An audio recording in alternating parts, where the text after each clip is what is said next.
Hey chefs! Today I'll be making Feteer Meshaltet, an Egyptian layered pastry that I can best describe as Egyptian croissant. I'll start with 4 cups of flour, then add 2 tablespoons of sugar and a 1/4 tablespoon of salt. Mix well, then add water. The amount of water you use depends on the type of flour, so start by using 1 1/3 cup, and you can use more if you feel the dough needs it.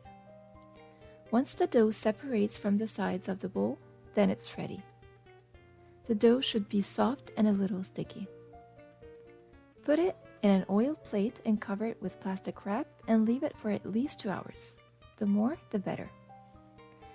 Now this is the secret in making good feteer: Crisco in the US or zebda tunsi in Egypt.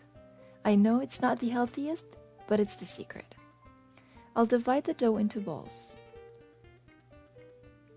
The size of the ball will determine the size of the feteer, but since I don't have a big work surface, I make mine on the smaller side. Use melted Crisco on your work surface and on the ball, then press with your hands and stretch it. If the dough is well rested, it will easily stretch. Fold the first layer without anything inside. Just remember to use Crisco as you go and drench it. Don't worry if it drips a little.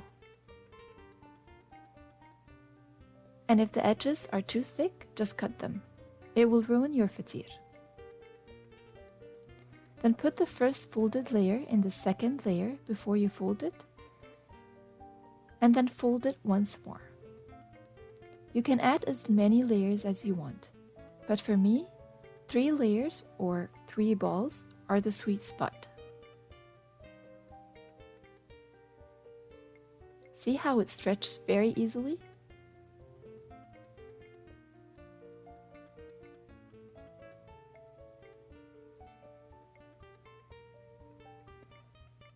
Put the layers onto your baking sheet and cover it with plastic wrap, and then leave it to rest for 15 to 30 minutes.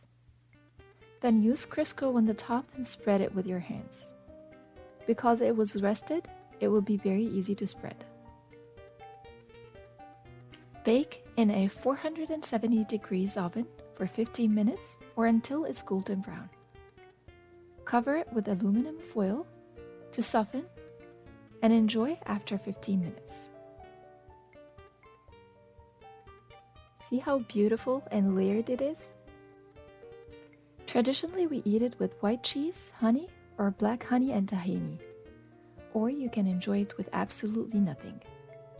Bon appetit, or as we say in Egypt, صحة وعافية. If you enjoyed the video, please consider subscribing to the channel and sharing it.